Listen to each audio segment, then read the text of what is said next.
nobody should take S. Jaishankar's barbs to heart. The foreign minister has to say what he says because his job is to shore up Prime Minister Narendra Modi's self-congratulatory foreign policy, likening it to the end of the dark times for India. In this view, Nehru, Indira, Rajiv, Rao, Vajpayee, Manmohan represented a national embarrassment, as it were, which was overcome with the 2014 advent of Mr. Modi. This was more or less what Mr. Jaishankar told the UN General Assembly recently. His comments didn't sit well with old-school diplomats, but that's besides the point. Praising the determination, innovation and enterprise of millions of ordinary Indians, he said, they are rejuvenating a society pillaged by centuries of foreign attacks and colonialism. In one fell swoop, he erased India's inspirational anti-colonial battle that Gandhi, Nehru, Bose, Bhagat Singh, Kalpana Joshi and other revered heroes waged, and which set off prairie fires of freedom across the globe. It's still rocking diplomatic templates in Africa, Asia, and Latin America. To be fair, there was humor too in Mr. Jaishankar's comments in New York. Unintended perhaps, but it was there. Indian officials say the country's interest lies in being a member of the Shanghai Cooperation Organization for the access it gives to Central Asian markets and their enormous resources. By a coincidence, some of the Central Asian countries deify a hero Jaishankar's party regards as a villain. India's first Mughal emperor, Babur, is a legend, a romantic adventurer from the Fergana Valley, a scion of the House of Central Asia's revered ruler Timur. Hindu nationalists, however, can't digest their meal if they don't curse Babur in grace. The centuries of foreign attacks was perhaps Jaishankar's way of indulging his bosses and their quixotic battles with Mughal ghosts. That the friendly Uzbeks and Tajiks overlook the odd behavior reflects the essence of diplomatic refinement. Not to forget that the Tashkent Agreement Indian and Pakistani leaders signed in 1965, though shepherded by Alexei Kosygin, took place on the land where Babur, reviled in India with a doctored history, learned to relish the melons he would sorely miss in Hindustan. It is a given that India and Pakistan ties have been traditionally mired in churlishness and mistrust. It's not always easy to explain when or why the dark clouds disperse too, momentarily, usually, at the snap of the finger. And the media goes up like the Mexican wave in a football stadium, 2 legs good, 4 legs bad. Another day, the command changes, 4 legs good, 2 legs bad. It seems what Bilawal said was messed up by his faltering Urdu. The sheep from Animal Farm knew the script when Bilawal Bhutto Zardari came as Mr. Jaishankar's guest at the SCO meeting in Goa. They poked fun at his bad Urdu and put words in his mouth. Faiz Ahmed Faiz foresaw the one that got ripped into shreds on TV. Wabat ser fasan main jiska zikr na that / wabat unko bahat nagawar guzri hai. They sulk over words that were never said / the things that are only in their head. Did Bilawal threaten violence if a G20 meeting is held in Srinagar, as India plans to do? It seems what he said was messed up by his faltering Urdu. There was this Hyderabadi friend who came running to our house to say that my mother had met with an accident and she was thrashed. Why was Amma thrashed? In his broken Hyderabadi Urdu, we heard, Amma ka accident ho gaya. Unko Kug Mar Pity. It turned out that Alma was slightly injured when a 3-wheeler overturned. Remember Jen Musharraf asking earnestly, what does a Todung mean? The Indian speaker had just described Kashmir as an inseparable part of India in chaste Hindi. Language can be a barrier within a country and beyond. It has miffed some that Bilawal spoke to the Pakistani press in Goa, and that too about Kashmir. In fact, Bilawal gave 2 in-depth, no-holds-barred interviews to senior Indian journalists in Goa, one to the Hindu newspaper, the other to India Today TV. Maybe they couldn't grill him enough.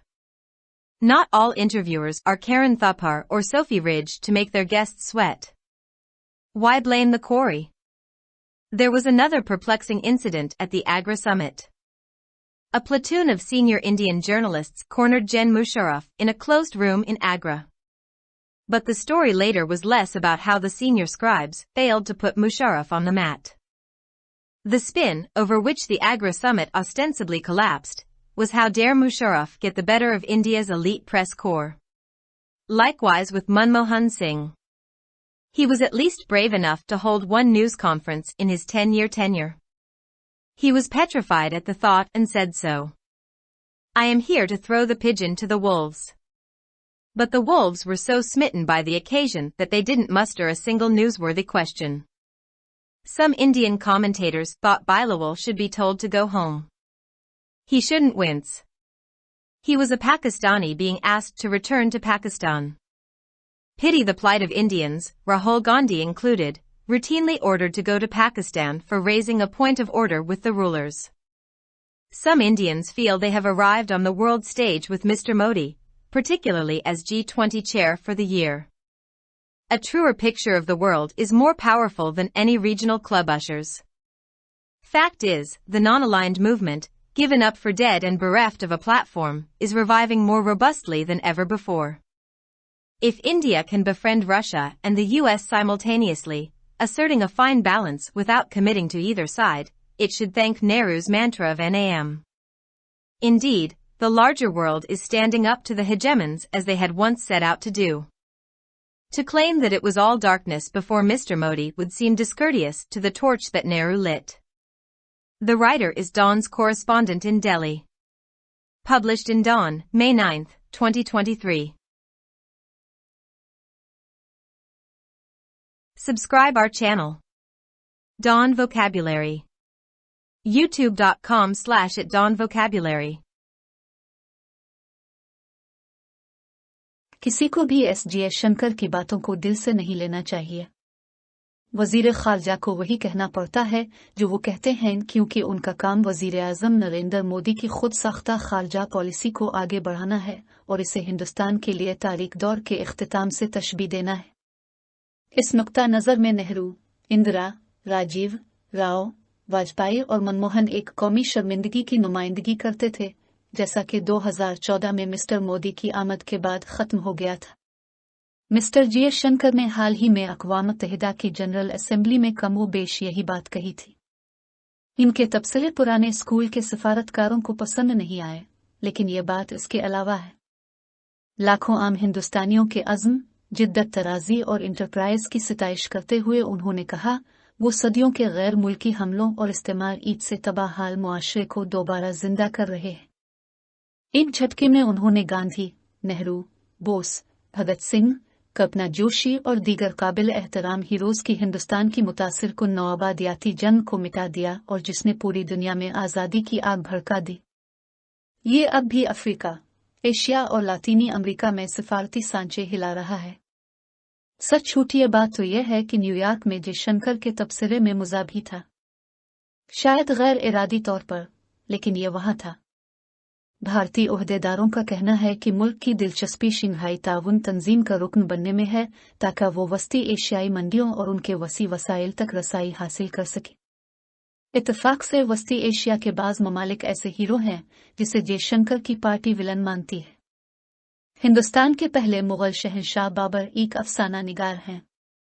वादी Fergana से ताल्लुक़ रखने वाला एक रोमानवी मुहिम जो वस्ती Asia के मुअज़्ज़ज़ हुक्मरान तैमूर के घर का वारिस।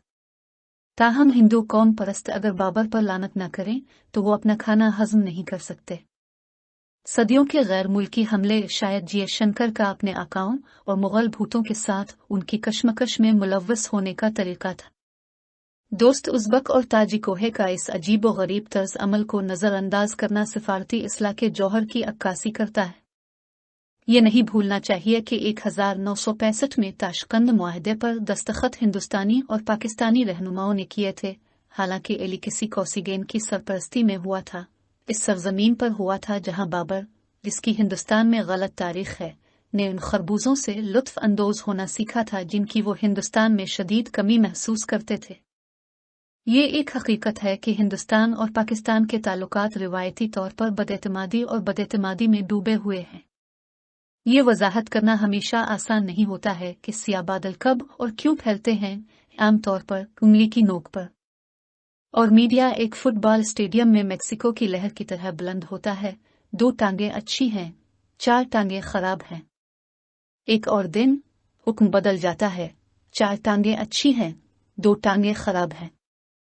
ऐसा लगता है कि बिलावल ने जो कुछ कहा वो उनकी लड़खड़ाती उर्दू की वजह से खराब हो गया था। एनिमल फार्म से ताल्लुक रखने वाली भेड़ों को स्क्रिप्ट इस वक्त मालूम था जब बिलावल भुट्टो जरदारी गवा में शंघाई ताउन तंजीम के इजलास में जयशंकर के मेहमान के तौर पर आए थे। उन्होंने इसकी खराब उर्दू का मजाक उड़ाया और उसके मुंह में अल्फाज डाले। फैज अहमद फैज ने टीवी पर एक तस्वीर देखी जो टुकड़ों में फट गई। वो बात सारे फसाने में जिसका जिक्र न था / वो बात उनको बहुत नागवार गुजरी है। वो इन अल्फाज पर गुस्सा करते हैं जो कभी नहीं कहे गए / वो चीजें जो सिर्फ उनके जहन में हैं। क्या बिलावल भुट्टो ने श्रीनगर में G20 का इजलास होने की सूरत में तशद्दुद की धमकी दी थी, जैसा कि भारत करने का इरादा रखता है? ऐसा लगता है कि उन्होंने जो कुछ कहा वो उनकी लड़खड़ाती उर्दू की वजह से खराब हो गया था। एक हैदराबादी दोस्त था जो दौड़ते हुए हमारे घर आया और कहा कि मेरी माँ का एक हादसा हुआ है और उसकी पिटाई की गई है। अम्मा को क्यों मारा पीटा गया? इनकी टूटी फूटी हैदराबादी उर्दू में हमने सुना, अम्मा का हादसा हो गया, इनको खूब मार पैटी। पता चला कि एक 3 पहिया गाड़ी के उलटने से अम्मा मामूली जख्मी हो गई। याद रहे कि जनरल मुशर्रफ ने संजीदगी से पूछा था कि खितवत अन्न का क्या मतलब है। भारतीय स्पीकर ने साफ सुथरी हिंदी में कश्मीर को हिंदुस्तान का अटूट हिस्सा करार दिया था। ज़बान किसी मुल्क के अंदर और उससे बाहर एक रुकावट बन सकती है। कुछ लोगों को इस बात पर गुस्सा आया है कि बिलावल ने गवा में पाकिस्तानी प्रेस से बात की और वो भी कश्मीर के बारे में। दरहकीकत बिलावल भुट्टो ने गवा में सीनियर भारतीय सहाफ़ियों को 2 तफसीली इंटरव्यू दिए, एक दी हिंदू अखबार को और दूसरा इंडिया टुडे टीवी को। शायद वो इससे काफी पूछ-गुछ नहीं कर सकते थे। तमाम इंटरव्यू लेने वाले किरण थापर असौफीरोज अपने मेहमानों को पसीना बहाने के लिए नहीं है। खुदाई को क्यों मोरिद इल्जाम ठहराया जाए? आगरा सिमट में एक और परेशान कुन वाकया पेश आया। सीनियर भारतीय सहाफ़ियों की एक प्लाटून ने जनरल मुशर्रफ को आगरा के एक बंद कमरे में घेर लिया। लेकिन बाद में कहानी इस बारे में कम थी कि किस तरह सीनियर सहाफ़ी मुशर्रफ को चटाई पर बिठाने में नाकाम रहे। आगरा सिमट जिस मोड़ पर बज़ाहिर नाकाम हुई वो ये थी कि मुशर्रफ ने हिंदुस्तान की इलियट प्रेस कोर को शिकस्त देने की हिम्मत कैसे की। मनमोहन सिंह के साथ भी ऐसा ही है। वो कम अज कम इतने बहादुर थे कि अपने 10 साला दौर में एक न्यूज़ कॉन्फ्रेंस कर सकी। वो ये सोचकर खौफजदा हो गया और ऐसा ही कह दिया, मैं यहाँ कबूतर को भेड़ियों के पास फेंकने आया हूँ। लेकिन भेड़िए इस मौका से इतने मुतासिर हुए कि उन्होंने एक भी खबर के काबिल सवाल जमा नहीं किया। कुछ भारतीय मुबस्सरीन का ख्याल था कि बिलावल को घर जाने के लिए कहा जाना चाहिए, उसे जीतना नहीं चाहिए। वो एक पाकिस्तानी था जिसे पाकिस्तान वापस आने के लिए कहा जा रहा था। राहुल गांधी समेत हिंदुस्तानियों की हालत जार पर अफसोस है। उन्होंने हुक्मरानों के साथ नज़्म नसक का मसला उठाने के लिए बाकायदगी से पाकिस्तान जाने का हुक्म दिया। कुछ हिंदुस्तानियों को लगता है कि वो मिस्टर मोदी के साथ आलमी सतह पर पहुंच गए हैं, खास तौर पर इस साल के लिए G20 की सदारत के तौर पर। दुनिया की हकीकी तस्वीर किसी भी इलाकाई क्लब के मुकाबले में ज्यादा ताकतवर है। हकीकत यह है कि गैर वाबस्ता तहरीक, जिसे मुर्दा और प्लेटफॉर्म से महरूम कर दिया गया था, पहले से कहीं ज्यादा मजबूती से जिंदा हो रही है। अगर भारत रूस और अमेरिका के साथ बैक वक्त दोस्ती कर सकता है और किसी भी फरीक के साथ समझौता किए बगैर एक अच्छा तवाज़ुन कायम कर सकता है तो इसे नेहरू के NAM के मंत्र का शुक्रिया अदा करना चाहिए। दरहकीकत बड़ी दुनिया बालादस्ती के सामने खड़ी है, जैसा कि उन्होंने कभी करने का इरादा किया था। यह दावा करना कि मिस्टर मोदी के सामने अंधेरा था, नेहरू की जलाई हुई मशल के बारे में नागवार लगेगा। मजमून निगार दहली मैदान के नामा निगार हैं। अखज़ शदा बतारीख 9 मई 2023। For more videos, subscribe our channel. Dawn Vocabulary. YouTube.com/@dawnvocabulary. Like, subscribe, share and comments.